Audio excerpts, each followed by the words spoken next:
I'm pretty sure that this little guy was on a mission to kill me today. He slammed the window. My desk is right behind the window right there. And he slammed the window, and then I found him on the rocks laying upside down out here. He was just kind of blinking with his legs up in the air. So we're gonna see if he goes to Andy, my coworker's here, but he's having a heyday just sitting on my hand. I think he feels safe here anyways.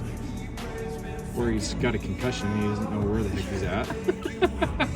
Maybe I need to go take him. Doctor, maybe you should assess him. Maybe we need